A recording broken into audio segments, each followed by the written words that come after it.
Hello everyone, नमस्कार साथियों, कैसे हैं आप सब। एक बार फिर से स्वागत है आपका हमारे इस सेशन में, जिसमें हम एसएससी का लाइव क्रैश कोर्स कवर कर रहे हैं। दोस्तों, आज के इस सेशन में हम एक बहुत ही महत्वपूर्ण टॉपिक स्टार्ट करने वाले हैं। एक बहुत ही इंपॉर्टेंट चैप्टर जो कि आपके एग्जाम में पूछा ही जाना है, इसमें से एरर्स भी काफी आने हैं। इनफैक्ट ये एक ऐसा चैप्टर है जो आपको लाइफ में भी बहुत ज्यादा हेल्प आउट करने वाला है। अगर आप इंग्लिश बोलना चाहते हैं तो ये चैप्टर एक ऐसा है जो आपकी इंग्लिश के लिए बेस है और इसको समझना जानना बेहद जरूरी है। बहुत बार हम सेंटेंसेस को बोलते करेक्ट हैं, लेकिन शायद उनकी टाइमिंग सही नहीं होती। आज के इस सेशन में हम वो सब जानने वाले हैं, क्योंकि आज के इस चैप्टर का नाम है टेंसेस। जी हाँ दोस्तों, टेंसेस।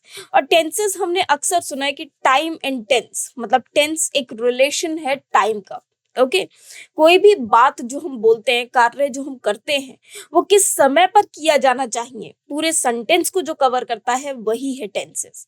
तो आइए शुरुआत करते हैं आज के इस सेशन की और जानते हैं टेंसेस क्या हैं। ओके, तो चलिए सबसे पहले देख लेते हैं एक झलक कि आज के इस सेशन में हम क्या कुछ कवर करने वाले हैं। भाई देखिए, टेंसेस में यहाँ तो बहुत कुछ लिखा हुआ है, लेकिन हम आज के दिन में सब कुछ कंप्लीट नहीं करेंगे। हम आज जो कवर करेंगे वो सिर्फ और सिर्फ प्रेजेंट वाली टेंस, मतलब ये introduction, concept of tenses, present indefinite, present continuous tense, present perfect tense and present perfect continuous tense. सिर्फ और सिर्फ यही वाला पार्ट है जो आज हम कवर करने वाले हैं। ये पास्ट टेंस और फ्यूचर टेंस, इनको हम बाद में कवर करेंगे, नेक्स्ट डे कवर करेंगे, मतलब कल कवर करेंगे। आज के इस सेशन में हम सिर्फ और सिर्फ प्रेजेंट टेंस प्लस टेंसेस के इंट्रोडक्शन को ही कंप्लीट करने वाले हैं, क्योंकि दोस्तों ये टेंसेस बेहद इंपॉर्टेंट हैं। एक एक कंसेप्ट आपके लिए जानना बेहद जरूरी है, क्योंकि जैसा मैंने आपको बताया, कई बार ऐसा होता है कि हम जो सेंटेंस बोल रहे हैं वो बिल्कुल सही है, ग्रामेटिकली भी करेक्ट है, लेकिन वो किस वक्त पर बोला जा रहा है और किस वक्त पर बोला जाना चाहिए, इन दोनों ही बातों में डिफरेंस होता है। ठीक है, और उसी डिफरेंस को जानने के लिए आज हम यहाँ पर टेंसेस को समझेंगे कि कौन से सेंटेंस को, कौन सी वर्ब को हमें कब प्रयोग में लाना चाहिए। तो चलिए शुरुआत करते हैं इस मजेदार सेशन की, जो कि है टेंसेस। एक बहुत ही इंपॉर्टेंट और मजेदार सेशन होने वाला है। ओके, सबसे पहले आ जाते हैं इंट्रोडक्शन पे। दोस्तों, यदि आप इस पिक्चर को देख रहे हैं तो मुझे जल्दी से बताइए कि ये पिक्चर कहाँ से रिलेटेड है। कुछ इस पिक्चर को देखकर आपको याद आ रहा है, जल्दी जल्दी मुझे कमेंट करके बताइए कि ये जो पिक्चर है ये किस पर्पस के लिए, मतलब क्यों है, कहाँ से आई है। ये पिक्चर देखकर आपको कुछ याद आता है? जी हाँ दोस्तों, आपको याद होते आते होंगे कुछ शब्द जो बोलते थे मैं समय हूँ, है ना, जो महाभारत से, खैर महाभारत बहुत बड़ी बात है, वहां से लिए हुए इस इमेज को मैं सिर्फ ये दर्शाना चाहती हूँ। जब हम समय की बात करते हैं, ठीक है, जैसे आप इसको देख रहे हैं, ये एक पहिया है जो समय को दर्शाता है। और समय की जब हम बात करते हैं तो समय से ही शुरुआत होती है टेंसेस की, क्योंकि टेंसेस का हिंदी में अर्थ है काल। और काल का मतलब क्या होता है? समय। मतलब कोई भी एक ऐसा काल जो भूतकाल है, वर्तमान काल है, भविष्य काल है। तो यही होती है हमारी पास्ट टेंस, प्रेजेंट टेंस और फ्यूचर टेंस। दोस्तों, पास्ट वो है जो यादों में बीत गया, प्रेजेंट वो है जो आज है, हकीकत है, आपके सामने है, और फ्यूचर वो होगा जो आपकी यादों में और सपनों में जिंदा है ना। तो फ्यूचर जो आने वाला है, भविष्य के बारे में किसी को नहीं पता, लेकिन हाँ पता है कि फ्यूचर है कहीं ना कहीं। प्रेजेंट में जो आज आपके सामने है, जो हकीकत है, जो आप देख पा रहे हैं, जो ट्रुथ है, वो आपके सामने है और वो प्रेजेंट है। और जो बीत गया उसके बारे में सब जानते हैं कि क्या हुआ क्या नहीं हुआ, वो सब जानते हैं। तो जो बीत गया वो हमारी यादों में है, और यादों में इसलिए है क्योंकि उसने कुछ कड़वी और कुछ अच्छी यादें हमारे लिए छोड़ी हुई हैं, लेकिन वो बीत गया, मतलब कहीं ना कहीं वो उस समय में चला गया जो हमारा देखा हुआ है ना, या फिर जिसके बारे में हम जानते हैं कि हाँ ये हुआ, है ना। तो ये सब क्या है? पास्ट टेंस को दर्शाता है। तो टेंसेस, हमारे जो टेंसेस हैं ये तीन हैं, मतलब present tense, past tense and future tense. भूतकाल पास्ट टेंस, प्रेजेंट टेंस वर्तमान काल, और भविष्य काल फ्यूचर टेंस। और यही तीनों टेंसेस को देखते हुए हम कब क्या कार्य करते हैं, उसको किस तरह से लिखा जाना चाहिए, ये टाइम ड्यूरेशंस में ही डिवाइडेड है। और ये हमको जानना जरूरी है कि हमें कौन सा सेंटेंस कौन सी टेंस में लिखना होगा, तभी हम ये बता पाएंगे कि सेंटेंसेस और टेंसेस होते क्या हैं। तो चलिए टेंसेस का पहले एक इंट्रोडक्शन देख लेते हैं। जैसे कि आप इस इमेज से देख पा रहे हैं कि मैं समय हूँ। समय की बात जब होती है तो जो समय है वही हमारे किसी भी कार्य को दर्शाता है। कहते हैं कि कुछ कार्य ऐसे हैं जो समय के अनुसार होने चाहिए, लेकिन कुछ कार्य होते हैं वो भले ही समय के अनुसार ना हो, लेकिन उनको लिखा सही रूप में जाना चाहिए। और इसीलिए हम इन टेंसेस को पढ़ते हैं, और टेंसेस को पढ़ना बहुत ज्यादा आवश्यक है किसी भी एक सेंटेंस के फॉर्मेशन में। चलिए तो इसका एक परिचय देख लेते हैं, डेफिनेशन देख लेते हैं टेंसेस की। Tense refers to the time related quality of a verb। मतलब जो भी हमारी वर्ब है, वर्ब मतलब जो भी एक्शन हम करते हैं, तो उसका टाइम के साथ क्या रिलेशन है। मतलब ये एक टेंशन है टाइम और वर्क के बीच। आप इसे ऐसे कह लीजिए, टेंशन। देखिए टेंस टेंस क्या होता है। टेंस जब आप टेंशन में होते हैं तो आपको बोला जाता है कि आप बहुत टेंस हो, है ना। तो जो टाइम एंड वर्क के बीच की जो टेंशन है वही क्या होती है, टेंसेस होती है। मतलब आपने कोई कार्य किया या कर रहे हो या करना चाहिए या करोगे, तो ये वर्क किस टाइम ड्यूरेशन के अकॉर्डिंग यूज किया गया है। मतलब या तो वो वर्क कंप्लीट हो चुका है, या तो वो वर्क अभी चल रहा है, या तो वो वर्क अभी फ्यूचर के लिए प्लान्ड है। तो ये सारी चीजें आपको जो दर्शाता है वो टेंसेस। और टेंसेस में भी ऐसा नहीं है कि सिर्फ और सिर्फ एक ही पार्ट है जो टेंसेस में है। नहीं, टेंसेस के भी वेरियस पार्ट्स हैं। मतलब टेंसेस का एक तो हो गया कि भाई ये 3 टेंसेस जो हमने जान लिए, लेकिन इसको भी फर्दर क्लासिफाई किया जाता है। मतलब ये जो प्रेजेंट पास्ट फ्यूचर टेंस है, इनको भी फर्दर क्लासिफाई किया जाता है। वो कैसे किया जाता है उसको हम एक एक करके यहाँ पर कवर करेंगे। तो चलिए, जो टेंस है वो क्या है, वो टाइम रिलेटेड क्वालिटी है एक वर्ब की, जो कि एक सेंटेंस में होती है। It indicates the time when an action, event or state described by the verb occurs. यह एक ऐसा टाइम है जो इंडिकेट करता है, और इट इंडिकेट्स द टाइम, ये टाइम को इंडिकेट करता है कि कोई भी एक्शन या इवेंट या स्टेट, वो और उसके अकॉर्डिंग जो वर्ब यूज की गई है वो कौन से टाइम से रिलेट कर रही है। ओके, वो उसका टाइम इंडिकेट करता है। सीधे सीधे शब्दों में कार्य किस वक्त पर हो रहा है उसको दर्शाता है। अकर्ड और विल अकर, क्या वो हो चुका है, चल रहा है, या फिर आएगा, होगा फ्यूचर में। Tenses typically expressed through changes in the form of verb. अब टेंसेस को किस तरह से डिस्क्राइब किया जाता है, इसमें कहीं ना कहीं वर्ब की जो फॉर्म है वो चेंज हो जाती है ना। थ्रू ऑक्सिलरी वर्ब्स, या तो वर्ब की फॉर्म चेंज हो जाएगी। मतलब जैसे हमने वर्ब में पढ़ा है प्रेजेंट, जैसे फर्स्ट फॉर्म है, सेकंड फॉर्म है, थर्ड फॉर्म है, तो या तो वर्ब में चेंज आ जाता है, या फिर ऑक्सिलरी वर्ब से। जैसे इज एम आर होगा तो वो प्रेजेंट को शो करेगा, वो भी कंटिन्यूअस को। हैज हैव होगा तो वो परफेक्ट को शो करेगा, हैड होगा तो वो पास्ट परफेक्ट को शो करेगा, विल आएगा, शैल आएगा तो वो फ्यूचर को शो करेगा। तो ऑक्सिलरी वर्ब्स और वर्ब मिलकर दर्शाते हैं कि इस सेंटेंस में कौन सी टेंस का प्रयोग किया गया है। And helps establish the temporal relationship, और ये मदद करता है टेम्पोरल, टेम्पोरल मतलब टाइमली रिलेशनशिप को बनाने की between different elements of a sentence. मतलब जो भी एक सेंटेंस में लिखा हुआ है, जैसे मान लीजिए ये एक सेंटेंस है, टेंस रिफर्स टू, तो यहाँ पर लिखा है रिफर्स। रिफर्स मतलब ऐसा हमेशा होता है, to the time related quality of a verb in a sentence। तो ऐसा हमेशा होता है। तो ये कहीं ना कहीं दर्शाता है कि कौन सी मतलब जो डिफरेंट एलिमेंट्स एक सेंटेंस में है उनके बारे में दर्शाता है कि कब के लिए प्रयोग किए गए, प्रेजेंट के लिए, पास्ट के लिए, कि फ्यूचर के लिए। Okay, tense is a grammatical category that indicates the time of an action or event in relation to the present, past or future. यहाँ पर जो टेंसेस को डिवाइड किया जाता है वो 3 टाइम ड्यूरेशंस में किया जाता है, एक प्रेजेंट टेंस, एक पास्ट टेंस और एक फ्यूचर टेंस। ओके, तो उम्मीद है कि इंट्रोडक्शन आपको समझ में आया होगा। चलिए आगे बढ़ते हैं और कुछ और बातें जानते हैं टेंसेस के बारे में। हम एक कंसेप्ट ऑफ टेंसेस की बात करते हैं। अब कंसेप्ट ऑफ टेंसेस क्या होते हैं दोस्तों? टेंसेस 3 पार्ट्स में डिवाइडेड है, एक प्रेजेंट, एक पास्ट और एक फ्यूचर। और इसके अलावा इसकी 4 फर्दर क्लासिफिकेशंस भी हैं। वो क्या हैं उनको भी अभी जानेंगे।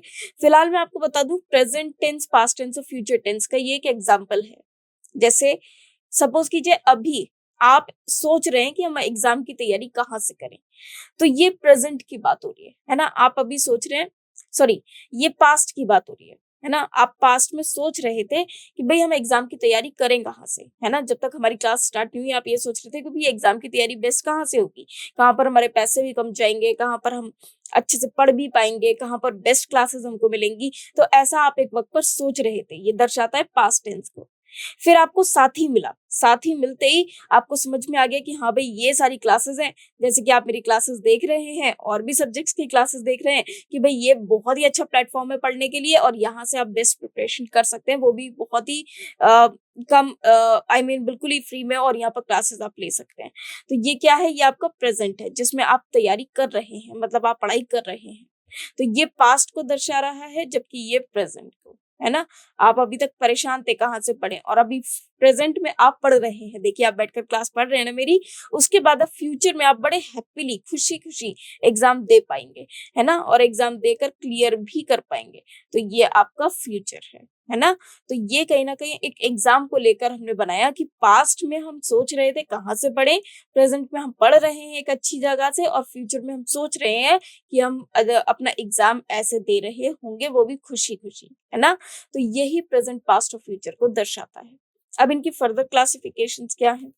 भई सबसे पहले आ जाता है सिंपल टेंस, ठीक है? इस सिंपल टेंस को हम इंडेफिनिट टेंस के नाम से भी जानते हैं, ठीक है? इसी सिंपल टेंस को हम इंडेफिनिट टेंस के नाम से भी जानते हैं। मतलब यदि बात की जाए प्रेजेंट की, तो प्रेजेंट इंडेफिनिट टेंस हो जाएगा, प्रेजेंट कंटीन्यूअस टेंस हो जाएगा, present perfect tense and present perfect continuous tense. Similarly अगर हम पास्ट की बात करें, तो पास्ट इंडेफिनिट टेंस या past simple tense, past continuous tense, past perfect tense and past perfect continuous tense. और इसी प्रकार से फ्यूचर के साथ होता है कि फ्यूचर सिंपल टेंस या सिंपल फ्यूचर टेंस या फ्यूचर इंडेफिनिट टेंस या फ्यूचर कंटीन्यूअस टेंस या फ्यूचर परफेक्ट टेंस या फ्यूचर परफेक्ट कंटीन्यूअस टेंस। तो ये सारे हमारे टेंसेस में कवर होते हैं। अब सिंपल टेंस क्या होता है, क्यों प्रयोग में लाया जाता है, वो हम सबसे पहले यहाँ पर डिस्कस करेंगे। दोस्तों इससे पहले कि हम आगे बढ़े, मैं आपको बताना चाहूंगी कि जो भी इमेजेस हमने ली हैं, the images used in our slide deck are for educational purposes only. We respect the intellectual property rights of the original creators and owners of these images. If you are the owner of any of the images used in this deck and have any concerns or issues, please contact us at sathi@iit.ac.in and we shall remove the images. Okay? तो चलिए वापस आ जाते हैं अपने table पर। अब हम यहाँ पर टेबल को डिस्कस करेंगे, जो हमारा टेंसेस का टेबल है। Okay, present, past and future. अब प्रेजेंट को दर्शाता है, प्रेजेंट के भी हमारे पास सिंपल इंडेफिनिट है, या फिर पास्ट में भी अगर हम कहें तो सिंपल इंडेफिनिट है, और फ्यूचर में भी हमारे पास सिंपल और इंडेफिनिट है। कंटिन्यूस कोई भी चीज जो चल रही है, अब कोई भी कार्य जो प्रेजेंट में कंटिन्यूएशन में है, तो वो प्रेजेंट कंटिन्यूअस टेंस में लिखा जाएगा। कुछ कार्य ऐसे भी हो सकते हैं जो पास्ट में कंटिन्यूएशन में थे, तो वो पास्ट कंटिन्यूअस में लिखे जाएंगे। इसी प्रकार से फ्यूचर में कुछ ऐसे कार्य हो सकते हैं जो फ्यूचर में लगातार चलेंगे, तो वो फ्यूचर कंटिन्यूअस में लिखे जाएंगे। ओके, परफेक्ट, परफेक्ट का मतलब होता है, जैसे आप शब्द ही समझ सकते हैं, परफेक्ट जिसमें कुछ भी खामी ना हो, है ना? तो परफेक्ट जो पूर्ण रूप से कंप्लीट हो चुका हो, जिसका कुछ भी ऐसा ना हो कि मतलब वो सिर्फ एक कंप्लीटेड पोर्शन को दिखा रहा है। अब कंप्लीटेड का मतलब ये नहीं कि कंप्लीट हो गया, हो सकता है कंप्लीट ना भी हुआ हो, लेकिन वो जब भी बात करेगा कंप्लीटनेस की, या तो कंप्लीट नहीं हुआ है या तो कंप्लीट हुआ है, तो वो सब चीजें किस में जाएंगी? परफेक्ट टेंसेस में जाएंगी। जब हम इनको इलेबोरेट करेंगे वन बाय वन, तो आपको अच्छे से समझ में ये आ जाएगा। फिर परफेक्ट कंटीन्यूअस में हम हमेशा वो बातें लिखते हैं जो किसी वक्त से चली आ रही है, या किसी वक्त से कोई एक्शन चला आ रहा है और अभी भी कंटिन्यूएशन में है। ठीक है, यदि वो पास्ट परफेक्ट कंटिन्यूअस में होगा, तो वो कहीं ना कहीं एक जगह पर जाकर रुक गया होगा। फ्यूचर परफेक्ट कंटिन्यूअस में अभी कोई शुरुआत ही नहीं हुई है, लेकिन प्रेजेंट परफेक्ट कंटिन्यूअस टेंस में वो वर्क आएंगे जो किसी एक वक्त से शुरू हुए थे और अभी तक चल रहे हैं, और वो किसी एक वक्त से शुरू होना भी अपने आप में एक कार्य है। ठीक है, तो वो परफेक्ट कंटिन्यूअस में आते हैं। चलिए इनको एक एक करके इलाबोरेट करते हैं। सबसे पहले आ जाते हैं सिंपल टेंस, क्योंकि भाई सिंपल टेंस क्या होता है? सिंपल टेंस को फ्रेंड्स हम लोग इंडेफिनिट टेंस के नाम से भी जानते हैं। Let me clear you this, कि चाहे हम प्रेजेंट इंडेफिनिट बोले या सिंपल प्रेजेंट टेंस बोले, बात एक ही है, प्रायोरिटी इंडेफिनिट टेंस को भी दी जाती है। ठीक है। सिंपल टेंस क्या होता है? Simple tense is used to describe the basic forms of verb without any auxiliary verbs. Simple tense जहां पर भी होगी, चाहे वो पास्ट में होगी, चाहे वो फ्यूचर में होगी, चाहे वो आपकी प्रेजेंट में होगी, यहाँ पर सीधे सीधे हम वर्ब का प्रयोग करेंगे, कोई भी इसमें ऑक्सिलरी वर्ब्स का प्रयोग नहीं किया जाएगा unless the sentence is positive, sorry unless the sentence is negative. जब तक सेंटेंस नेगेटिव नहीं आ जाता, जब तक हम कोई भी हेल्पिंग वर्ब को इंसर्ट नहीं करेंगे। लेकिन जैसे ही नेगेटिव सेंटेंस आ जाता है, असर्टिव सेंटेंस होगा, एज इट इज रहेगा। लेकिन जैसे ही वो नेगेटिव सेंटेंस बनता है तो उसमें हम हेल्पिंग वर्ब को इंट्रोड्यूस करते हैं, जो कि होती है डज या फिर डू, है ना, प्रेजेंट टेंस में। और पास्ट टेंस में होती है डिड। ओके, वेल फ्यूचर में सिर्फ और सिर्फ मोडेल्स का यूज करना कंपलसरी होता है, बाकी कुछ नहीं। Okay, the simple tenses are used to express facts, habits and general truths. Simple tenses अक्सर वहां यूज होती हैं जहां पर हमें कुछ ऐसे तथ्यों का जिक्र करना होता है जो कि रेगुलर बेसिस पर होते हैं, रूटीनली बेसिस पर, या फिर जो फैक्ट्स को एक्सप्रेस करते हैं, या हैबिट्स को एक्सप्रेस करते हैं, या फिर जनरल ट्रुथ्स को एक्सपेक्ट करते हैं, या रिप्रेजेंट करते हैं, एक्सप्रेस करते हैं। तो ऐसे ही सेंटेंसेस को हम लेना चाहते हैं प्रेजेंट सॉरी सिंपल टेंस में। ओके, चलिए आगे बढ़ते हैं। अब आ जाता है कंटिन्यूअस टेंस। कंटिन्यूअस टेंस क्या है? The continuous tense also known as the progressive tense. अब देखिए कंटिन्यूअस को हम लोग प्रोग्रेसिव के नाम से भी जानते हैं। क्यों भाई? क्योंकि कंटिन्यूएशन में मतलब वो चीज चल रही है। अब प्रोग्रेस भी होता है कि जैसे कोई चीज प्रोग्रेस में है, मतलब वो अभी भी कंटिन्यूएशन में, कभी भी प्रोसेस में है ना। Progressive tense is used in English to indicate actions that are ongoing or in progress at a specific time. कोई भी एक्शन जो चल रहा हो या उस वक्त वो एक प्रोग्रेस में हो जब स्पेसिफिक टाइम, मतलब सिर्फ उसी समय की बात की जा रही है। The tense is formed using the auxiliary verb to be in the appropriate tense, present, past, and future, followed by the present participle of the main verb which ends in ing. Okay, so present, past और future में हमारा continuous भी आता है, मतलब present continuous tense भी हो सकता है, पास्ट कंटिन्यूअस टेंस भी और फ्यूचर कंटिन्यूअस टेंस भी। ओके, चलिए आ जाते हैं परफेक्ट टेंस पे कि परफेक्ट टेंस क्या होता है। The perfect tense in English is used to express actions that have been completed. उन एक्शंस को दर्शाना जो कि कंप्लीट हो चुके हैं with respect to the present, है ना। पास्ट और फ्यूचर, मतलब जब भी आप प्रेजेंट की बात करेंगे मतलब अभी कंप्लीट हो चुके हैं, पास्ट की बात करेंगे मतलब पास्ट में कंप्लीट हो चुके थे, और फ्यूचर की बात करेंगे मतलब वो उस वक्त तक हो चुके होंगे। जैसे आपको डेडलाइन दी जाती है कि भाई इस दिन तक मुझे काम पूरा चाहिए, है ना। तो डेडलाइन मतलब ये एक लिमिट टाइम है कि इससे पहले पहले तो ये कार्य हो जाना चाहिए। तो वो जो डेडलाइन से पहले जो काम फिनिश हो जाए, है ना, या डेडलाइन तक वो काम फिनिश हो जाए, तो ऑब्वियसली वो हमारी क्या हो जाती है? परफेक्ट टेंस हो जाती है। Okay, the perfect tense is used formed using the auxiliary verb to have। देखिए यदि हम बात करें किसी भी टेंस की, तो हर एक टेंस में एक ऑक्सिलरी वर्ब, मतलब एक हेल्पिंग वर्ब लगाना जरूरी होता है। ऐसा नहीं कि सब में होगा, जैसे सिंपल टेंस है तो उसमें नहीं होगा, हालांकि नेगेटिव सेंटेंस में होगा। ऐसे ही परफेक्ट में हम लोग हैव की किसी भी फॉर्म का प्रयोग करते हैं। जैसे प्रेजेंट में हो जाता है हैज हैव, पास्ट में हम हैड का प्रयोग करते हैं, फ्यूचर में विल हैव आ जाता है। तो इसी तरह से हम परफेक्ट में हैव के साथ वर्ब की थर्ड फॉर्म का लगाना अनिवार्य है। मतलब कभी भी यदि आपको परफेक्ट वर्ड मिल जाए कि हमें परफेक्ट टेंस का जिक्र चाहिए, तो आप इतना याद रख लीजिए कि आपके पास हैव की कोई सी भी फॉर्म साथ में वर्ब की थर्ड फॉर्म का आना अनिवार्य है, जरूरी है। वर्ब की थर्ड फॉर्म तो भैया जरूरी चाहिए अगर कोई सेंटेंस परफेक्ट का है। सेम प्रकार से कंटिन्यूअस टेंस की यदि हम बात करें, तो कंटिन्यूअस टेंस में इज आर एम नहीं लूंगी मैं, बी की फॉर्म ले लेते हैं कि बी की कोई सी भी फॉर्म का होना जरूरी है। अब बी की प्रेजेंट फॉर्म्स क्या हो जाती हैं? Is are am, was, past की वॉज वर, फ्यूचर में बी एज इट इज आ जाता है, जैसे विल बी, शैल बी। तो बी प्लस और कंटिन्यूअस टेंस है तो वर्ब प्लस आईएनजी, इन दो चीजों का आना अति आवश्यक है। ओके, अब आ जाते हैं इसके बाद सीधे परफेक्ट कंटिन्यूअस टेंस में। अब देखिए यहाँ पर हम दो टेंसेस का मिक्सअप लेकर आए, एक तो परफेक्ट का और एक कंटिन्यूअस का।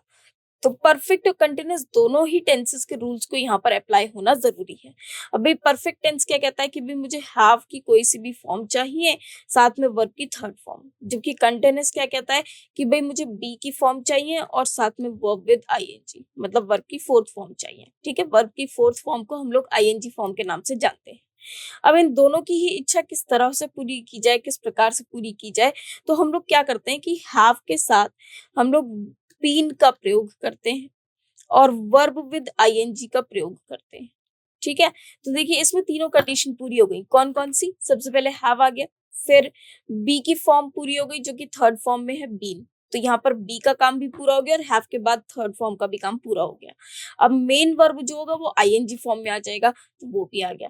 तो यहाँ पर दोनों की ही कंडीशन फुलफिल हो जाती है, तो परफेक्ट कंटीन्यूअस टेंस इस तरह से बन जाता है। अब हैव बीन, हैज बीन हो, विल हैव बीन हो, शैल हैव बीन हो, या फिर uh, या फिर आप कह सकते हैं पास्ट में जैसे हैड बीन हो, है ना। तो इस तरह के जो सेंटेंसेस हैं वो परफेक्ट टेंस में प्रयोग में लाए जाते हैं। ओके, इसी तरह से यदि हैव की जगह हैड होता तब भी हम सेम रूल को ही अप्लाई करते। ओके, जैसे had been going, had been doing this work. Okay, तो इस तरह से हम लोग वर्ड्स का प्रयोग करते हैं परफेक्ट कंटीन्यूअस टेंस में। Okay, well, the perfect continuous tense, also known as the perfect progressive tense, describes actions that started in the past। यहाँ पर कुछ ऐसे actions को describe किया जाता है जो कि past में शुरू हुए थे और the future and have continued up to the present or were happening recently।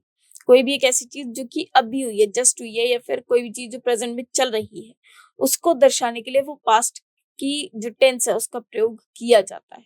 Okay, it combines the perfect continuous or progressive aspects to show the action in progress and in relation to another point in time. The perfect continuous tense is formed using the verb to have as an auxiliary. The verb to be is in its past participle form been and the present participle ing form of the main verb. Okay, present continuous, अब देखिए present में present perfect continuous हो जाएगा, past perfect continuous और future perfect continuous. तो ये perfect continuous भी तीनों ही टेंसेस में कवर होता है। दोस्तों एक और बात मैं आपको यहाँ बताना चाहूंगी कि परफेक्ट कंटिन्यूअस टेंस का हम कभी भी कोई पैसिव वॉइस नहीं बनाते। No passive of perfect continuous tense. इसका क्या रीजन है वो हम जब एक्टिव पैसिव चैप्टर करेंगे तो वहां पर भी मैं आपके साथ वो बात कवर करूंगी। ठीक है, चलिए आगे बढ़ते हैं। तो अब सबसे पहले हम शुरुआत करेंगे प्रेजेंट इंडेफिनिट टेंस की। मतलब यहाँ तक हमने ये पढ़ा कि कौन कौन से टेंसेस थे।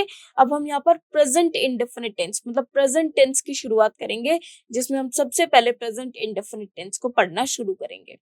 दोस्तों मैंने अभी आपको बताया था कि प्रेजेंट इंडेफिनिट टेंस को हम सिंपल प्रेजेंट टेंस के नाम से भी जानते हैं। और प्रेजेंट इंडेफिनिट टेंस वो है जो कि आज हकीकत जो आपके सामने है उसको दर्शाता है।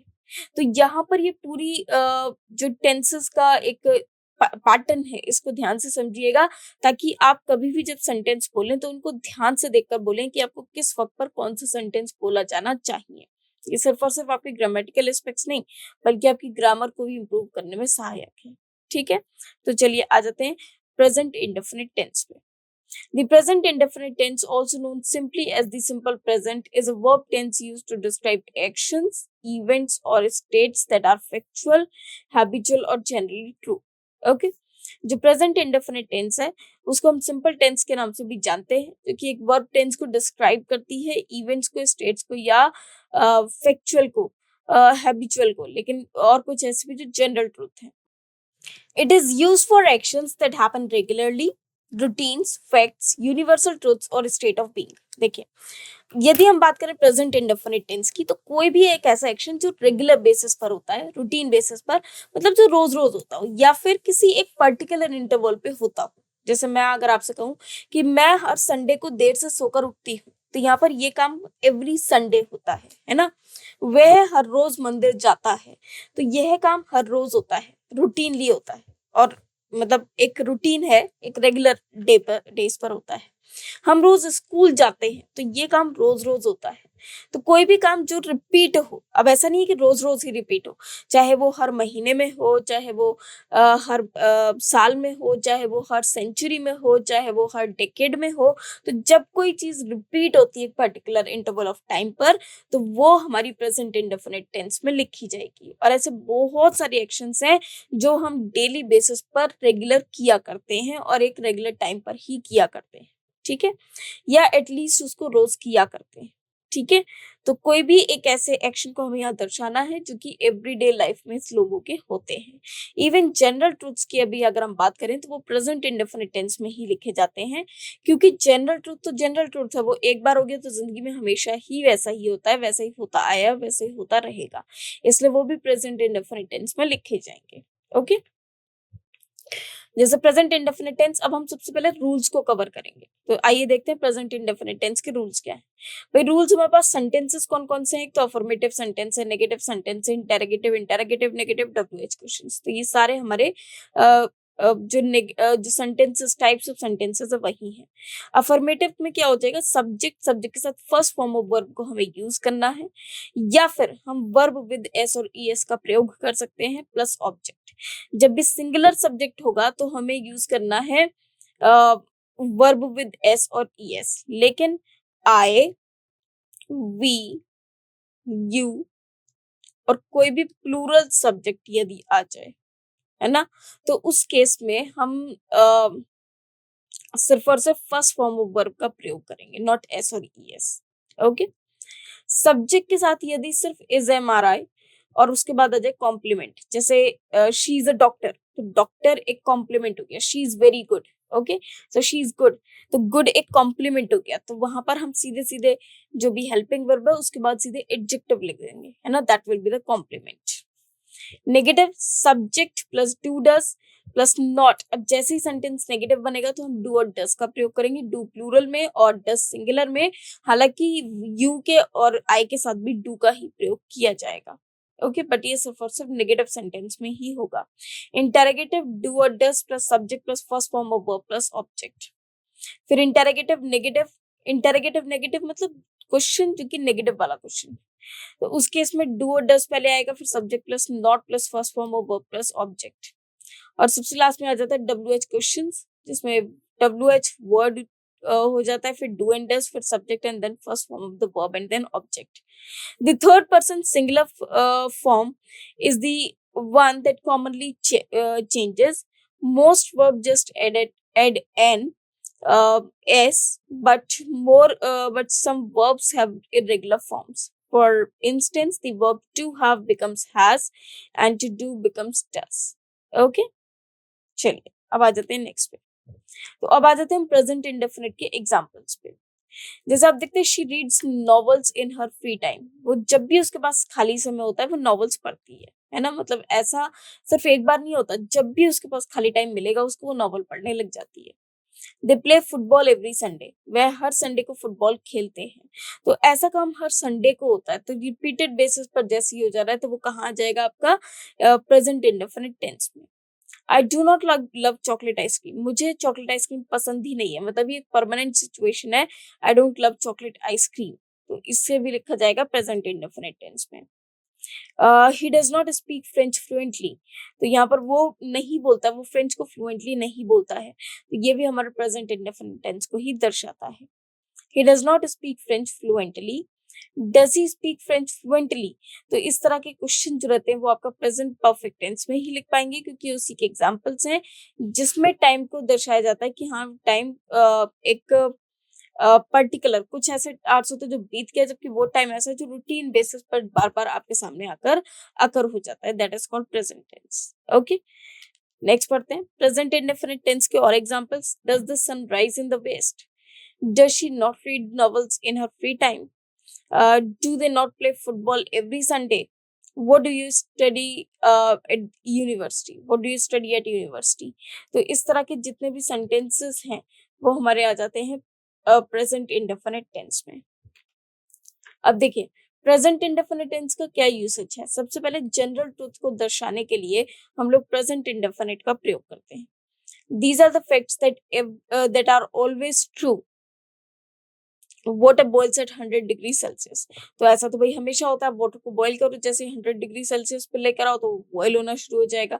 The earth revolves around the sun, तो ये ऑब्वियसली सन के अराउंड घूम ही रही है, ऐसा तो कभी नहीं होगा कि वो सन के साथ घूम ले या अलग घूम ले, नहीं, वो सन के ऑर्बिट में ही रहने वाली है और वो अपने ऑर्बिट में रहेगी, सॉरी ऑर्बिट में रहेगी और वो सन के साथ साथ घूमती है।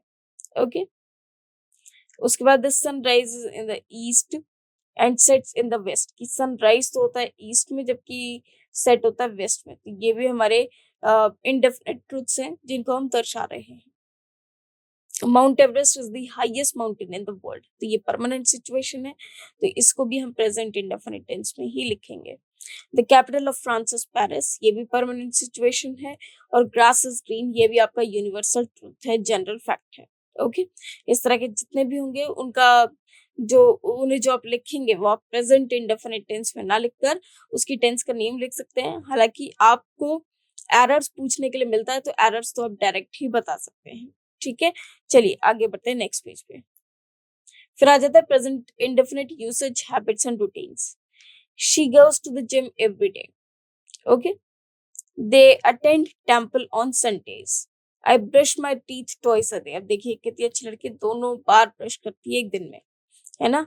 She wakes up early in the morning, और she wakes up early every morning. तो यहाँ पर जो सेंटेंस में लिखा गया है she wakes up early in the morning, अब सपोज कीजिए शी या उस पर्सन की वाइफ हो या फिर कोई लैंड लेडी हो, कोई भी हो, तो she wakes up early morning मतलब वह बहुत सुबह जल्दी उठ जाती है। The train arrives eight 8 a.m. every weekday. She reads a book before bed time. Okay, तो इस तरह के जितने भी सेंटेंसेस है वो आप प्रेजेंट इंडेफिनिट टेंस में लिखेंगे। आइए आगे बढ़ते हैं। नेक्स्ट है present indefinite usage permanent situations. कोई भी एक्शन ऐसा है जो कि परमानेंट सिचुएशन हो गया है, तो उसमें भी आप लोग प्रेजेंट इंडेफिनिट टेंस का प्रयोग कर सकते हैं।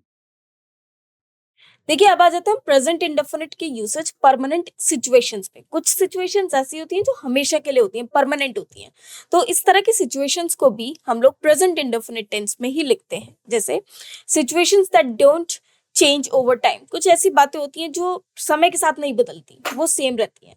तो इस तरह की जितनी भी चीजें हैं, जितने भी एक्शंस हैं, उनको भी हम प्रेजेंट इंडेफिनिट टेंस में ही लिखते हैं। जैसे water freezes at 0 degree Celsius. अब जो पानी है वो बर्फ बन जाता है 0 डिग्री सेल्सियस पे। तो ये बात तो फैक्ट है, ये तो हमेशा होता है, हमेशा होता आया है, आगे भी होता रहेगा भाई। अगर 0 डिग्री सेल्सियस है तो उस पर वो फ्रीज हो जाएगा, है ना, और 100 डिग्री सेल्सियस पे वो बॉयल हो जाएगा। तो ये एक जनरल ट्रूथ है, या फिर आप कह सकते हैं ये ऐसी सिचुएशन है जो कभी समय के साथ नहीं बदलती, ऐसा हमेशा रहने वाला है। तो इस तरह के जो सेंटेंस है वो हम प्रेजेंट इंडेफिनिट टेंस में ही लिखेंगे। She works at a bank. अब जैसे हम पूछते हैं ना कि भाई वो कहाँ वर्क करती है, तो हम कह सकते हैं भाई वो वर्क करती है बैंक में। मतलब वो एक सिचुएशन अभी के लिए तो फिलहाल वो चल रही है, मतलब वो करती है, वहीं पर वर्क करती है, वही उसका प्रोफेशन है या वही उसका जॉब है, तो वो वहीं पर वर्क करती है ना। भाई बैंक में तो ऑब्वियसली कोई जॉब तो ऐसे छोड़ेगा नहीं, तो वो वहीं पर वर्क करती है। तो अभी जो प्रेजेंट टाइम ये परमानेंट सिचुएशन है, ऐसा नहीं कि अभी चल रहा है, ऐसा नहीं कि वो सिर्फ आजकल जॉब कर रही है बैंक में, नहीं, वो जॉब चल रही है, प्रेजेंट में चल रही है। तो यहाँ पर भी हम लोग क्या यूज करेंगे, present indefinite tense.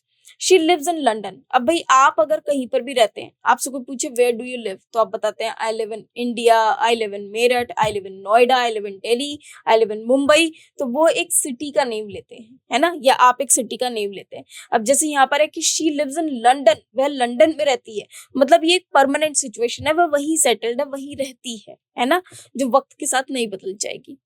They own a house by the beach. Own a house by the beach मतलब उनका एक घर है जो कि बीच के जस्ट पास है ना। तो यहाँ पर या बीच के करीब है, तो ये चीज क्या बीच पर है, तो यहाँ पर वो चीज वहीं पर है, एग्जिस्टेड है ना। वो ऐसा नहीं कि वो निकल जा रहा है वहां से या चला जा रहा है, नहीं, वो वहीं का वहीं है। प्रेजेंट टेंस की बात हो रही है, अभी परमानेंट सिचुएशंस की बात हो रही है।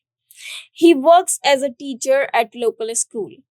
The earth rotates on its axis। अब earth rotates on its axis, ये तो क्या है, ये तो हमारा एक यूनिवर्सल ट्रूथ है जो कि चलता ही चलता है। अब भाई जैसे अगर मैं आपसे कहूँ 2 into 2 is 4, तो ऑब्वियसली वो 2 into 2 is 4 हमेशा ही रहने वाला है, ऐसा तो है नहीं कि वो चेंज हो जाएगा वक्त के साथ, है ना। अब इसके बाद प्रेजेंट इंडेफिनिट टेंस में हम और क्या लिख सकते हैं, शेड्यूल्ड इवेंट्स। देखिए कुछ ऐसे भी इवेंट्स होते हैं, कुछ ऐसे भी वर्क होते हैं जो कि फ्यूचर में होंगे, लेकिन वो शेड्यूल्ड है, मतलब उनका होना पक्का है। जब भी इस तरह की सिचुएशन आती है तो उसको हम प्रेजेंट इंडेफिनिट टेंस में ही लिखते हैं। Scheduled events, particularly in public transportation and timetables. The restaurant serves breakfast from 7 a.m. to 10 a.m. जो रेस्टोरेंट है वो सर्व करता है ब्रेकफास्ट को 7 बजे से लेकर 10 बजे के बीच। The museum opens at 10. जो म्यूजियम है वो कब ओपन होगा? वो होगा 10 बजे से open. The train departs at 9 AM every morning. Train है वो डिपार्ट करती है, मतलब चली जाती है सुबह सुबह 9 बजे, है ना। तो ऐसा रोज होता है ना। म्यूजियम रोज खुलता है, इतने ही बजे खुलता है। तो ये शेड्यूल्ड इवेंट्स है। अब भी देखिए रोज इतने बजे ही खुलता है। अब वो कल खुलेगा ना, तो कल कितने बजे खुलेगा? वो 8 बजे या 10 बजे। तो ये एक पर्टिकुलर टाइम है, उसका एक पर्टिकुलर टाइम है कि हाँ भाई इतने बजे ही खुलेगा, है ना। The restaurant serves breakfast from 7 AM to 10 AM। अब भाई वो सर्व करता है मतलब कल भी करेगा, लेकिन उसका एक टाइम ड्यूरेशन फिक्स है कि वो इतने में ही रोज ब्रेकफास्ट करता है। तो ये रोज होता जा रहा है ना। या फिर the train departs at 9 AM every morning, कि हर सुबह 9 बजे ट्रेन डिपार्ट होती है या फिर होगी। तो ये क्या है कि ये क्योंकि हमेशा होती है तो ऐसे ही होगा, है ना, उसमें कोई भी बदलाव नहीं आएगा। फिर the bus arrives at the bus stop at 7:30 AM sharp. अब 7:30 ठीक 7:30 बजे बस स्टॉप पे बस पहुंच जाती है ना। तभी ये पैसेंजर जो होते हैं बस में सवार हो जाते हैं। तो ये कितने बजे की बात होती है? 7:30 बजे की, मतलब 7:30 बजे एग्जैक्ट बस आपको वहां देखने के लिए मिल सकती है। Okay. The flight leaves from gate number 12 at 3 PM। The ferry sails to the island every hour. जो फेरी है वो उस आइलैंड तक जाती है हर घंटे में, है ना। और जैसे ये एग्जीबिशन है देख रहे हैं, तो मतलब ये चीज चल रही है, मतलब अभी है तो वो वहीं पर है। तो ये जो भी इस तरह के सेंटेंस होते हैं वो हम हमेशा प्रेजेंट इंडेफिनिट टेंस में ही लिखते हैं, जो कहीं ना कहीं एक रेगुलर एक्टिविटी को या फिर कोई ऐसी एक्टिविटी को दर्शाते हैं जो कि रोज रोज होती है। ओके। इसके बाद आ जाते हैं प्रेजेंट इंडेफिनिट के यूसेज एडवर्ब्स ऑफ फ्रीक्वेंसी पे। दोस्तों जब भी कभी एडवर्ब्स ऑफ फ्रीक्वेंसी आती हैं तो उन्हें भी हम प्रेजेंट इंडेफिनिट टेंस में ही लिखते हैं। Adverbs of frequency are often used to indicate how often something happens. Adverbs of frequency क्या दर्शाती हैं कि कोई भी कार्य कब कितनी बार होता है। अब भी कोई भी कार्य कितनी बार होता है, मतलब उसकी एक फ्रीक्वेंसी है। जैसे हम रोज कॉलेज जाते हैं तो ये काम रोज होता है।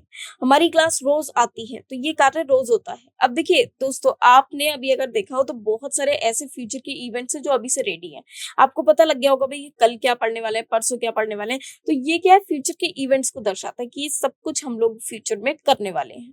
ओके। अब adverbs of frequency are often used to indicate how often something happens, कि कितनी जल्दी और कितनी बार कोई एक्शन अपीयर होता है। These words include like always, usually, often, sometimes, rarely and never। इस तरह के जितने भी sentences हैं, इससे related जब आप sentences बनाएंगे तो याद रखिए कि वो present indefinite tense में ही बनेंगे। For example, she always comes on time। वो हमेशा समय पर आती है। I rarely eat junk food। मैं शायद ही कभी जंक फूड खाता हूँ। They sometimes travel by car. वे कभी कभी कार से ट्रेवल करते हैं। तो ये जितने भी सेंटेंसेस हैं, ये जितने भी वर्ड्स हैं, ये किसको दर्शाते हैं कि ये कार्य अक्सर होता है। ओके। चलिए नेक्स्ट पे आ जाते हैं। प्रेजेंट इंडेफिनिट यूसेज इन न्यूज़पेपर हेडलाइंस। जनरली जितनी भी न्यूज़पेपर हेडलाइंस हैं वो भी आपको प्रेजेंट इंडेफिनिट टेंस में ही मिलती हैं। इवन अगर आप कमेंट्री कभी सुनते हैं क्रिकेट की तो वो भी जनरली प्रेजेंट इंडेफिनिट टेंस में ही होती है। Generally, newspaper headlines are written in present indefinite tense. Present जैसे कुछ headlines देख लेते हैं यहाँ पर। President signs new trade agreement with allies. Stock market plummets after economic report. Plummets means decreasing. Okay. Scientists discover new species in an Amazon rainforest. Local team wins championship title. Okay, जैसे ये team है तो ये championship title जीत गई। Country council approves new recycling programme. ठीक है। Actor launches new charity initiative. तो इस तरह के जितने भी सेंटेंसेस हैं वो प्रेजेंट इंडेफिनिट को ही दर्शाते हैं। चलिए आगे बढ़ जाते हैं। चलिए अब आ जाते हैं नेक्स्ट पेज पे। अब देख लेते हैं। देखिए present indefinite tense sentences beginning with here and there. यदि कोई सेंटेंस हेयर या देयर से स्टार्ट हुआ है तो उसमें कैसे हम टेंसेस को अप्लाई करते हैं या वो किस तरह से सेंटेंस बनाते हैं। जैसे आपने कभी सुना होगा here you go, there you go. मतलब कोई भी चीज देखिए ये लीजिए, है ना। जैसे मैंने कहा ये आपके लिए, तो अब हम कहते हैं हेयर यू गो और देयर यू गो। ओके। इसी तरह से here it is, there it is या देयर शी इज। जैसे हम किसी को पॉइंट आउट करते हैं, किसी को इंट्रोड्यूस कराते हैं तो हम अक्सर हेयर और देयर वर्ड का प्रयोग करते हैं। हेयर मतलब इधर और देयर मतलब वहां। ठीक है। या उधर। तो the present indefinite tense, simple present tense is commonly used with this sentences beginning with here and there. Examples, here comes the bus. अब देखिए ये वेट कर रहे थे बस का इतनी देर से और एकदम बस आ गई तो कहते हैं अरे वाह बस आ गई, here comes the bus. Okay, indicating the arrival of bus. Here is your coffee, presenting something that is physically present. Here go the fireworks, जैसे कहते हैं ना पटाखे छुड़ाने, देखिए ये पटाखे, showing the start of an event or action. There goes the neighbourhood, commenting on a change or something leaving. Okay, तो देयर गोज द नेबरहुड मतलब किसी चीज पे कमेंट करते हुए या बताते हुए दर्शाते हुए कोई चीज जो छोड़कर जा रही है। ठीक है, अब देखिए ये तो था present indefinite tense. Present indefinite tense में याद रखिए फ्रेंड्स, हम सिर्फ वो लिखेंगे जो चीज इंडेफिनिट है, मतलब जो अक्सर जो चीज अकर होती है, जो एक्शन अकर होता है उसको ही प्रेजेंट इंडेफिनिट टेंस में लिखा जाता है। अब हम यहाँ पर पढ़ेंगे प्रेजेंट कंटिन्यूअस टेंस। देखिए प्रेजेंट कंटिन्यूअस टेंस का मतलब है कोई भी एक्शन जो ऑन गोइंग है, जो चल रहा है, उसको हम हमेशा प्रेजेंट कंटिन्यूअस टेंस में लिखते हैं। Present continuous tense, okay, present continuous tense क्या होता है? The present continuous tense also referred to as the present progressive। अब इसको present progressive बोलते हैं। present progressive क्यों बोलते हैं भाई? देखिए कोई भी एक्शन स्टार्ट हुआ, अब वो स्टार्ट होते होते प्रोसेस में है, चल रहा है ना, ऑनगोइंग है, तो इसीलिए उसको प्रोग्रेस में बोला जाता है। मतलब वो लगातार चल रहा है, रुका नहीं है, वो चल रहा है, प्रोग्रेस कर रहा है ना। Is to use to describe action that are currently in progress or happening at the moment of speaking. जब हम उन एक्शंस के बारे में बात कर रहे हैं वो एक्शन चल रहे हैं। अब जैसे आप यहाँ पर देख रहे हैं ये दो बच्चे हैं, ये फुटबॉल खेल रहे हैं, मतलब ये एक्शन चल रहा है, ये फुटबॉल खेल रहे हैं, ऐसा नहीं कि रुक गए, ये खेल रहे हैं एट द सेम टाइम। जिस वक्त मैं बात कर रही हूँ आपसे उसी वक्त ये खेल रहे हैं। तो कोई भी एक्शन आप जब भी कभी जैसे आप अपनी लाइफ में भी इसको इम्प्लीमेंट कर सकते हैं अपने सेंटेंसेस में।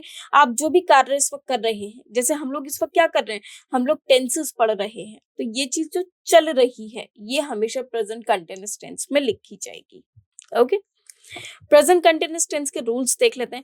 मैंने आपको पहले भी बताया था जब भी बात आएगी कंटिन्यूअस की तो बी की फॉर्म प्लस आईएनजी, इन दो बातों को आपको नहीं भूलना है कि आपको बी की फॉर्म और आईएनजी का प्रयोग करना है।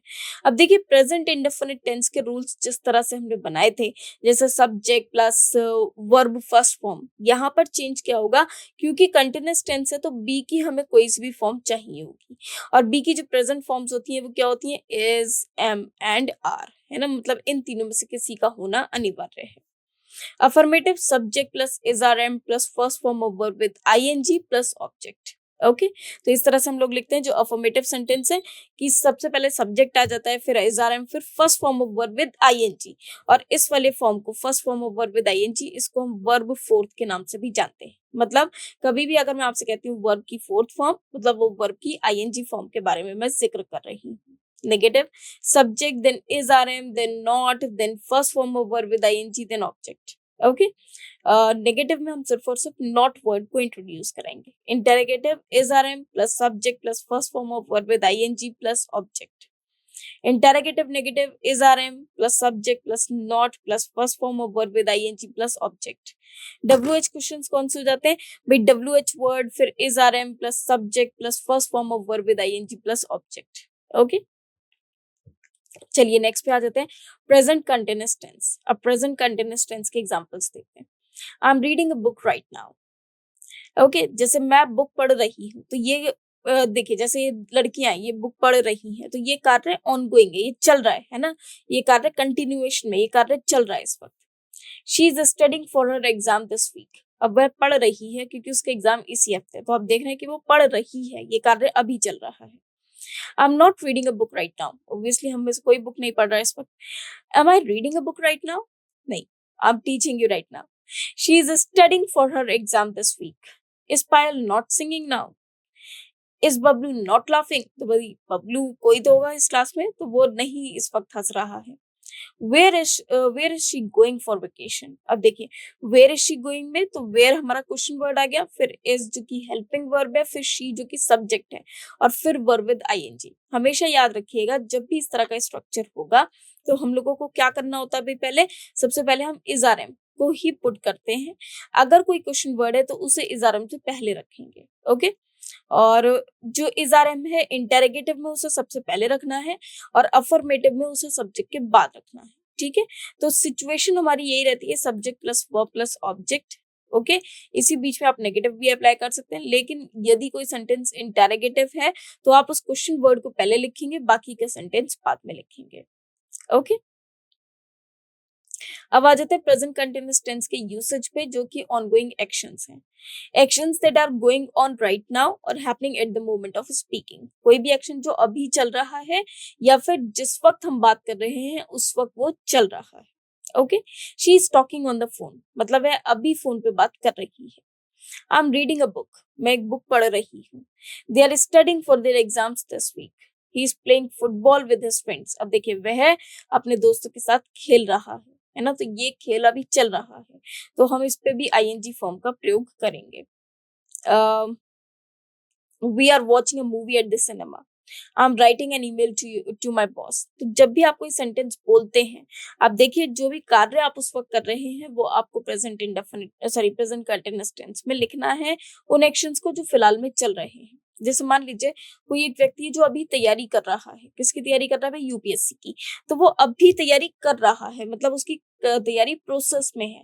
अब इसका मतलब ये नहीं कि वो अभी जस्ट बैठा हुआ पढ़ रहा होगा, लेकिन उसकी तैयारी चल रही है यूपीएससी को लेकर।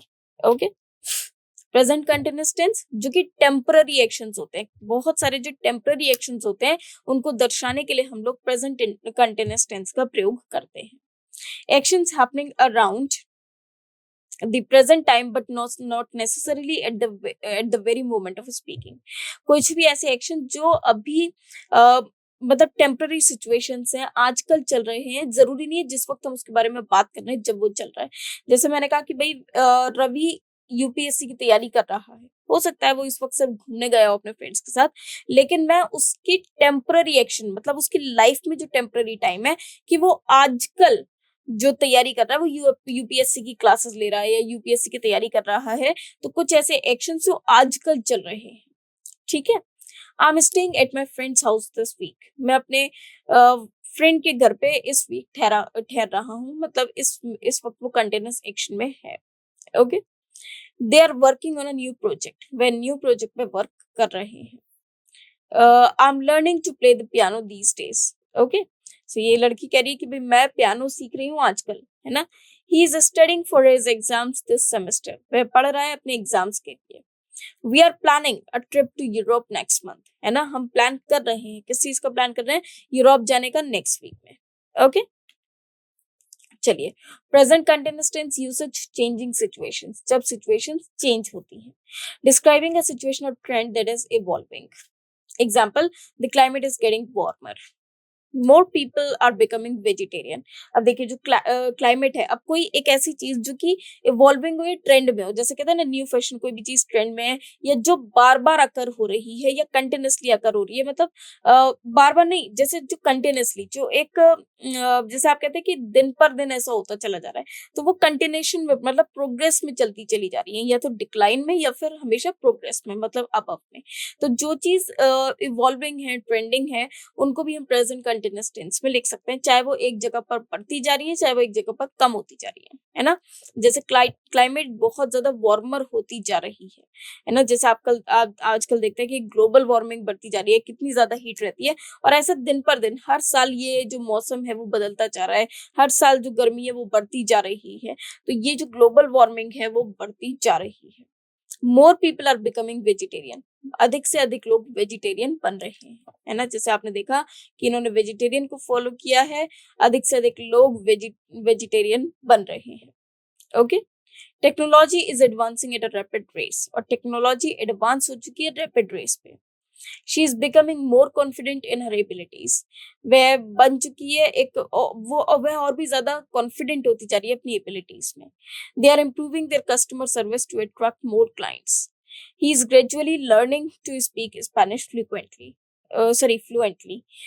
He is gradually learning to speak, वह स्पेनिश बोलने की वो सीख रहा है स्पेनिश बोलना फ्लुएंटली, है ना, मतलब वो उसके लिए प्रैक्टिस कर रहा है। अब फिर से प्रेजेंट कंटिन्यूअस टेंस के यूसेज को पढ़ेंगे जो कि फ्यूचर अरेंजमेंट्स को लेकर है। जैसे हम लोग बोलते हैं ना कि भाई मैं कल आ रही हूँ, मैं कल वहां जा रही हूँ, मैं आज 5 बजे मिल रही हूँ, तो इस तरह के जो सेंटेंसेस हैं वो कंटिन्यूअस को दर्शाते हैं, लेकिन एट द सेम टाइम वो प्रेजेंट की बात कर रहे हैं। क्योंकि वो टाइम सिर्फ उसी टाइम को दिखा रहे हैं जिस वक्त वो चल रहे हैं, है ना? उसके अलावा आप उनकी बात नहीं कर सकते।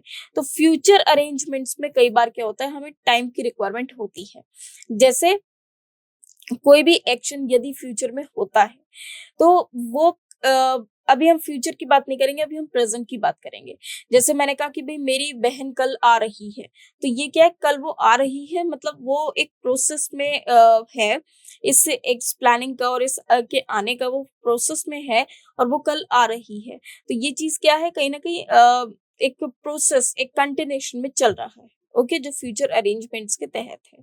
ओके, भले ही वो कल आ रही है, फ्यूचर में आ रही है, लेकिन आ तो जो उसका जिक्र है वो अभी से हो रहा है ना? तो वो प्रेजेंट कंटिन्यूअस टेंस में लिखा जा सकता है। I am meeting her tomorrow at 5 p.m. Okay, क्योंकि शेड्यूल्ड है। They are flying to Paris next week. She is attending a conference on Friday. We are visiting our grandparents this weekend. He is starting his new job in July. Okay, तो इस तरह के जितने भी sentence होंगे उन्हें हम present continuous tense में ही लिखेंगे। अब there are certain verbs in English that typically do not take the present continuous tense, present progressive tense, because they describe states rather than actions. देखिए, ये बहुत ही ज्यादा इंपॉर्टेंट पार्ट है। कई बार ऐसा होता है कि कुछ टेंसेस, कुछ वर्ड्स ऐसे होते हैं जिनको आप कंटिन्यूस टेंस में कभी भी नहीं लिख सकते। ये स्टैटिक एंड डायनेमिक वर्ब्स होती हैं। जैसे कुछ एक्शंस ऐसे हैं भी जिसको आप कंटिन्यूएशन में नहीं देख सकते। जैसे मान लीजिए मैंने आपसे कहा आई नो यू, मैं आपको जानती हूँ, तो मैं तो आपको एक दिन जानी थी, उस दिन जान गई ना। अब ऐसा थोड़ी कि जान रही हूँ, ये कंटिन्यूस में नहीं है। जानती हूँ मतलब जानती हूँ, ये वर्क फिनिश हो गया, स्टैटिक है। ये कंटिन्यूस नहीं हो सकता, ये चल नहीं सकता, है ना? ये एक तरफ अटक गया, चल बस हो गया। लेकिन इसको हम कंटिन्यूएशन में स्ट्रेच नहीं कर सकते, है ना? जैसे मैंने कहा कि मैं मुझे आप पर विश्वास है, या मुझे भगवान पर विश्वास है, तो ऐसा थोड़ी कि चल रहा है, नहीं, विश्वास है तो है ना? तो वो एक स्टैटिक, एक डायनेमिक है, उसमें हम कोई भी एक एक ये टेम्पररी सिचुएशन नहीं है। भाई अगर मैं आपको जानती हूँ मतलब ये परमानेंट हो गया, ऐसे हम इसको टेम्पररी नहीं कह सकते, है ना? ऐसा नहीं है कि भाई मेरी थोड़ी देर बाद याददाश्त चली जाएगी या मैं उसको भूल जाऊंगी, नहीं। ये कंटिन्यूस ही, मतलब ये हमेशा ही रहेगा, और ये स्टैटिक है ना? इसमें कोई भी टेम्पररी सिचुएशन नहीं है, कंटिन्यूस में नहीं है, ये एज इट इज है, वही है। तो कुछ वर्ब्स ऐसे होते हैं जिनमें हम कभी आईएनजी का प्रयोग कर ही नहीं सकते, because they describe states rather than actions that are in currently progress or currently in progress. These verbs are often referred to stative verbs or non-continuous verbs. Here are some examples of verbs that are not usually used in the present continuous tense. हालांकि आप इनको gerund form में ing में use कर सकते हैं, आप किसी और पर्पस के लिए यूज कर सकते हैं, लेकिन जो इनका मेन फंक्शन है, जो इनका मेन यूज है, उसमें आप कभी ing का प्रयोग नहीं कर सकते। For example, see, hear, recognize, smell, taste, seem, appear, look, love, wish, mean, suppose, consist, comprise, belong, resemble, need, dare, one, possess, hate, think, trust, know, believe, dream, remember, matter, sound। तो इस तरह के जितने भी verbs हैं, हम इन्हें कभी भी ing फॉर्म में नहीं लिख सकते। ओके, अगर ये अपने ही वर्ब में, अपने ही फॉर्म में यूज हुए हैं। अगर ये जिरिन फॉर्म में या पार्टिसिपल में यूज हुए हैं तो अलग बात है। एग्जांपल्स देख लेते हैं। जैसे she sees the doctor every week, वह हर हफ्ते डॉक्टर को देखती है। Here he hears a strange noise outside, वह एक नॉइज उसको सुनाई देती है जो आउटसाइड, बाहर से। Recognise, I recognise that voice from somewhere. Smell, this flower smells beautiful. Wish, she wishes she could visit her family more often. Desire, he desires a better job opportunity. Consist, the team consists of 5 members. Belong, this book belongs to me. They own a house in the country side. अब देखिए उनके पास एक घर है country side में। अब country side में घर है, वो चल थोड़ी ना रहा है, घर तो वहीं का वहीं है ना। She trust her best friend completely. He hates broccoli. Okay, it seems like a good idea. जैसे आप देख रहे हैं कि इसे ब्रोकली पसंद नहीं है, उसको अच्छा आइडिया लग रहा है ना? तो इस तरह के जितने भी सेंटेंसेस हैं वो आप आईएनजी फॉर्म में नहीं लिखेंगे। जैसे हमने कहा कि आई बिलोंग टू नोएडा, तो आई बिलोंग टू होगा, है ना? कभी मैं ये नहीं कहूंगी आई एम बिलोंगिंग। ओके, अगर किसी के पास एक कार है तो मैं कहूंगी ही हैज अ कार। मैं ये थोड़ी ना कहूंगी he is having a car. भाई वो कार उसकी है, वो स्टैटिक है, डायनेमिक है, वही है, परमानेंट वही है। Appear, the sun appears bright today. Think, she thinks he's honest. No, I know the answer to that question. believe, they believe in equality for all. Dare, he dares to challenge the status quo. Want, she wants a new car. Okay, चलिए, तो ये थे हमारे present continuous tense. अब हम करेंगे present perfect tense. Present perfect tense क्या होता है, आइए जानते हैं। देखिए, the present perfect tense is a verb form that indicates actions or states that have a connection to the present moment, usually with the focus on the result or consequence of the action. It shows the completeness of actions. जहां पर भी आपको consequence दिखाई दिए, मतलब एक particular action जो या तो हो चुका है या उसका कॉन्सिक्वेंस आपको दिखाई देता है, जहां पर टाइम इररिलेवेंट है ना, टाइम जो चल रहा है वो इररिलेवेंट है, जबकि जो वर्क है वही सबसे बड़ी चीज है, चाहे वो कंप्लीट हुआ हो या ना हो, बट वर्क का जिक्र हो, उसके टाइम का जिक्र ना हो, या टाइम इररिलेवेंट हो, या टाइम हमको पता ही ना हो। तो इस तरह के एक्शन को हम प्रेजेंट परफेक्ट टेंस में लिखते हैं। ठीक है, जो कि प्रेजेंट मूवमेंट पे जिनके बारे में हम बात कर रहे हैं, जो हुए हैं। ओके, चलिए अब आ जाते हैं प्रेजेंट परफेक्ट टेंस के रूल्स पे। देखिए, जैसे मैंने आपको पहले भी बताया कि परफेक्ट टेंस जहां पर भी होगा वहां हमें हैज हैव का प्रयोग जरूर करना है, और हैज हैव के बाद हमें वर्ब की थर्ड फॉर्म का प्रयोग करना है ना। ये परफेक्ट के अपने रूल्स हैं, याद रखिएगा। हैज सिंगुलर में और हैव प्लूरल में। तो आइए कुछ रूल्स को देख लेते हैं। अगर हम अफर्मेटिव सेंटेंस की, मतलब पॉजिटिव सेंटेंस की बात करें, तो सब्जेक्ट के साथ हैज हैव, साथ में थर्ड फॉर्म ऑफ वर्ब आ जाएगा प्लस ऑब्जेक्ट। नेगेटिव में सब्जेक्ट देन हैज हैव, उसके बाद not, then third form of verb and then object. Okay, interrogative पहले has have plus subject then third form of verb plus object. Interrogative negative में has have plus subject plus not plus third form of verb plus object. और question word में simple इसी interrogative में हम पहले question word को add कर देंगे, जिसे हम WH वर्ड के नाम से जानते हैं। फिर हैज या have plus subject plus third form of the verb and then object. Okay, तो ये हो जाता है rules of present perfect tense. अब आ जाते हैं हम इसके कुछ एग्जांपल्स पे। I have finished my homework. देखिए, मैं अपना होमवर्क फिनिश कर चुकी हूँ। तो ये काम जो हो चुका है उसको हमने किस में लिखा, प्रेजेंट परफेक्ट टेंस में। जो वर्क कंप्लीट है, जिसके कंप्लीटनेस को हम शो करते हैं, वो प्रेजेंट परफेक्ट टेंस में आता है। अब देखिए, ऐसा नहीं कि आपने वर्क कंप्लीट नहीं किया तो नहीं आएगा, सब जो कंप्लीटनेस को दर्शाता है। अगर आप इसी सेंटेंस को नेगेटिव में बनाते हैं तो ऑब्वियसली आप बोलेंगे I have not finished my homework. तो कोई भी चीज जो कंप्लीटनेस को, या तो वो कंप्लीट होगा या तो वो कंप्लीट नहीं होगा। तो इस तरह के जो भी कंप्लीटनेस को कंप्लीट वाला सेंस देने वाला सेंटेंस हो, उसको हम प्रेजेंट परफेक्ट टेंस में लिखते हैं। Okay, she has travelled to Europe.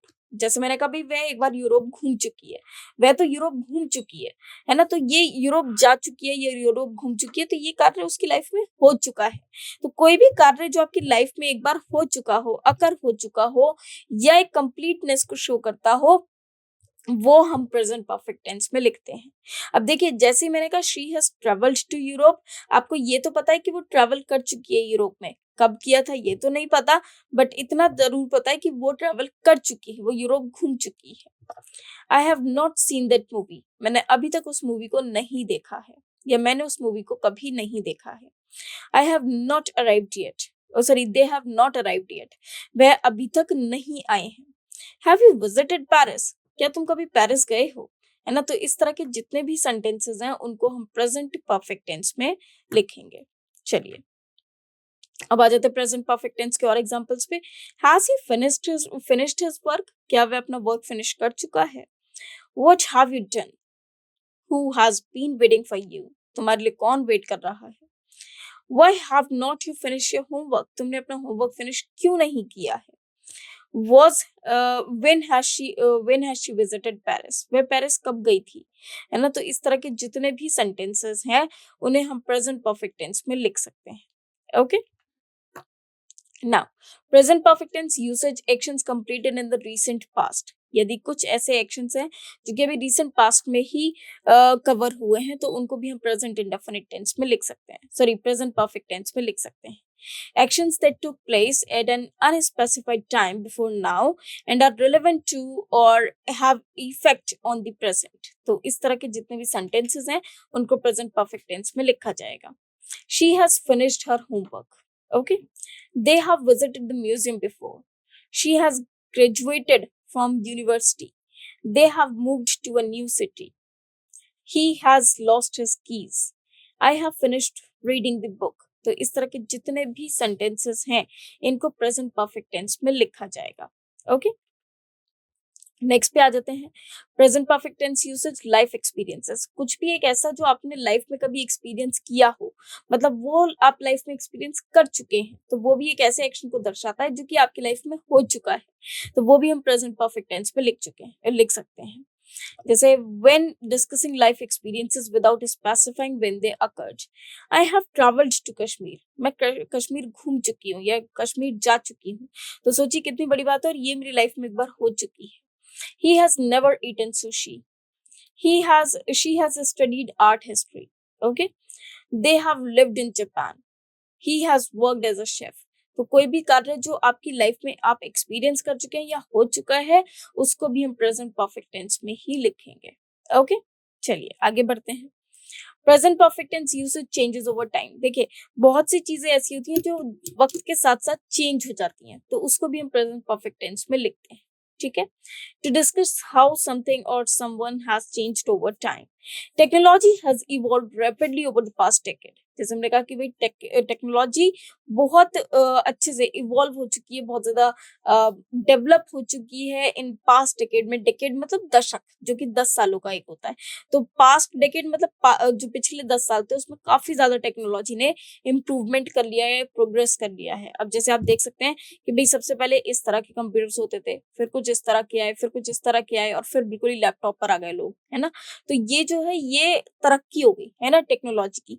तो पूरे अगर आप देखें जब से लेकर बहुत सालों पहले जब कंप्यूटर कभी इन्वेंट हुआ होगा, जब कभी फंक्शनिंग में आना शुरू हुआ होगा, और आज तक उसका जो चेंजेस आए टेक्नोलॉजी में, बहुत सारे चेंजेस आए टेक्नोलॉजी में, तो वो कहीं ना कहीं एक रैपिड, आई थिंक कुछ ऐसी चीजों को दिखाता है कि भाई ये चीज इवॉल्व हो रही है rapidly. Okay. She has grown taller since last year, वह लास्ट ईयर से कुछ लंबी हो चुकी है।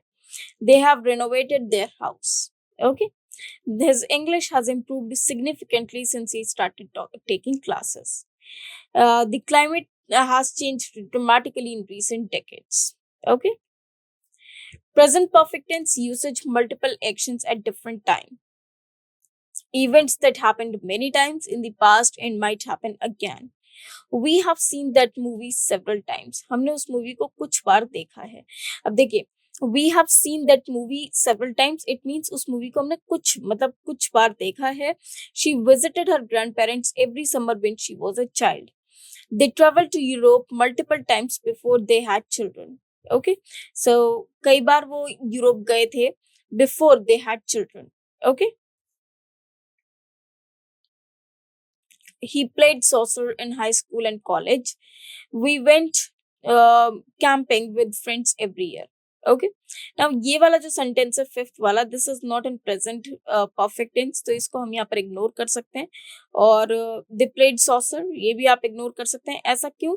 देखिए, प्रेजेंट परफेक्ट में जो कुछ भी आता है उसका एक इन्फ्लुएंस होता है पास्ट इनडेफिनिट पे। अब वो क्या है? कोई भी कार्य अगर हो चुका है तो हम क्या मानेंगे कि भाई वो तो पास्ट में भी जा सकता है, फिर हमने उसे प्रेजेंट में क्यों लिखा? तो देखिए, इन दोनों में एक डिफरेंस होता है। वो डिफरेंस वैसे तो मैं आपको पास्ट में फिर से बताऊंगी, लेकिन फिर भी सिर्फ एक एग्जाम्पल के लिए बता देती हूँ ताकि आपको याद रहे। कभी भी कोई कार्य यदि हो चुका हो और उस कार्य के होने का कार्य जानते हैं, सॉरी, वक्त जानते हैं कि वो कार्य कब हुआ, तो उसको हम पास्ट इंडेफिनिट में लिखते हैं। लेकिन जहां हमें सिर्फ इतना पता है कि कार्य हो चुका है, कब हुआ वो नहीं पता, तो उसको हम पास्ट टेंस में लिखते हैं। तो फॉर इंस्टेंस आप ये जान सकते हैं, for example, I have seen him several times, मैंने उसको कई बार देखा है, तो देख चुकी हूँ। अगर मैं आपसे कहूँ I saw him last Sunday, मैंने उसे लास्ट संडे ही देखा था, तो लास्ट संडे ही देखा था मतलब वो क्या हो जाएगा? आपका पास्ट इंडेफिनिट टेंस हो जाएगा। Okay. Well, present perfect tense usage duration of past to now for actions that started in the past and is still continuing now. तो वो भी आपके present perfect tense में लिखी जा सकती है, जैसे they have been married for 10 years. She has written 5 books. They have lived in London for 10 years. लेकिन उसका जो पैटर्न है, उसका जो इन्फ्लुएंस है वो आज भी है। He has worked as a chef in several restaurants. They have saved enough money to buy a house. They have known each other for 5 years. Okay. तो देखिए, यदि हम कहें कि भाई मैं आपको जानती हूँ, तो उसे आप सिंपल प्रेजेंट टेंस में लिख सकते हैं, आई नो यू।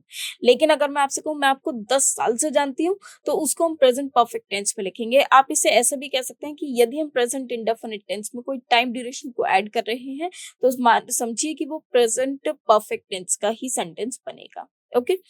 अब इसके बाद when a sentence contains, now this is usage for adverbial phrase। अब कुछ adverbial phrase ऐसे हैं जो सिर्फ और सिर्फ present perfect tense के साथ ही प्रयोग में लाए जा सकते हैं, जैसे yet है, lately, so far, recently, up to now।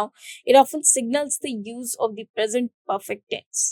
she has not finished her homework yet। अब याद रखिएगा जो yet है, ये एक बहुत ही स्पेशल वर्ड है। ये सिर्फ और सिर्फ प्रेजेंट परफेक्ट टेंस में आ सकता है, और दूसरा ये एक नेगेटिव सेंटेंस में ही आएगा। कभी भी हम इसे पॉजिटिव सेंटेंस में नहीं लिखेंगे। ठीक है। She has not finished her homework yet. उसने अभी तक अपना होमवर्क फिनिश नहीं किया है। They have been travelling a lot lately, मतलब रिसेंटली। लेटली मतलब recently. He has made great progress in his studies so far. We have recently moved to a new city.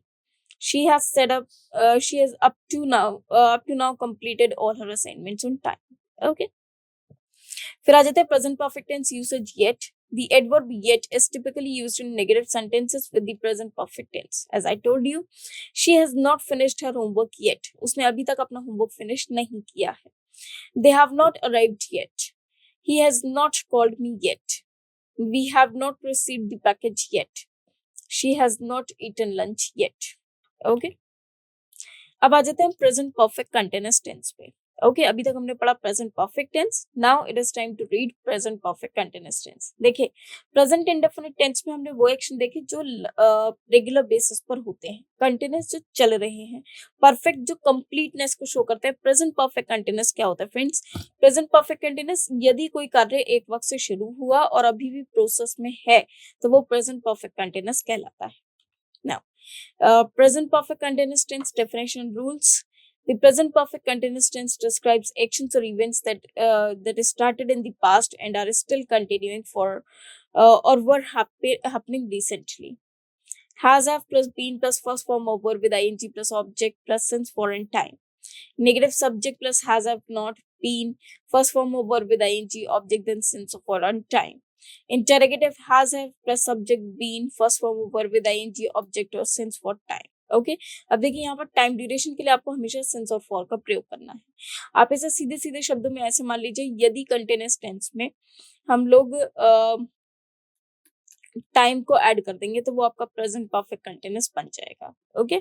और यहाँ पर हम टाइम के लिए सिंस और फॉर का प्रयोग करते हैं। सिंस होता है अनकाउंटेबल टाइम के लिए, जबकि फॉर होता है काउंटेबल टाइम, मतलब जहाँ पर यूनिट्स होते हैं। जैसे 2 days तो आप काउंट कर सकते हो 1 day 2 day।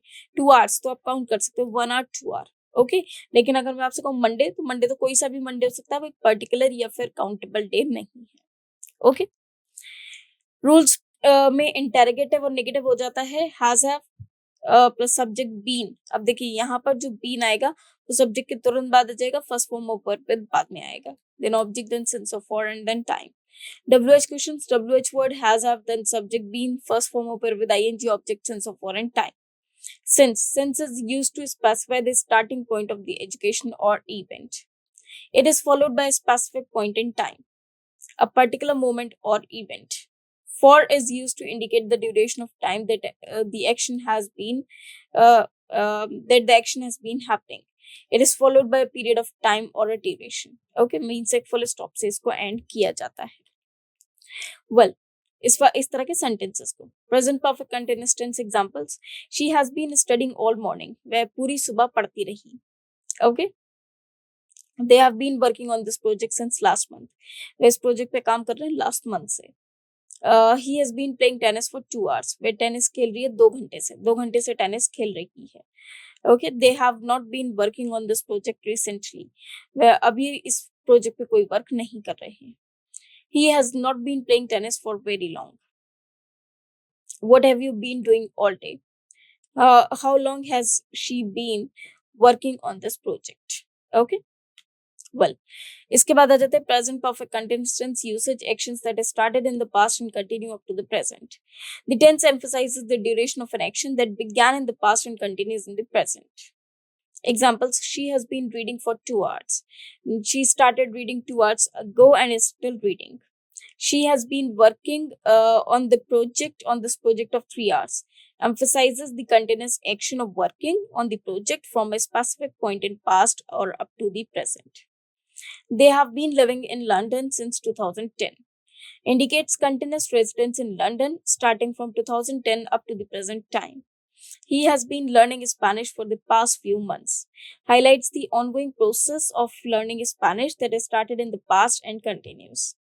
We have been waiting for the bus for half an hour. Okay, describes the continuous action of waiting for the bus over a period of time leading up to now. Okay. तो देखिए जितने भी ये sentences हैं इसमें हमने देखा कि कोई भी एक्शन जो किसी एक वक्त से स्टार्ट हुआ, जैसे वो 2 घंटे पहले से उसने बुक पढ़नी स्टार्ट करी और अब तक वो बुक पढ़ रही है, 2 घंटे हो गए इस बात को।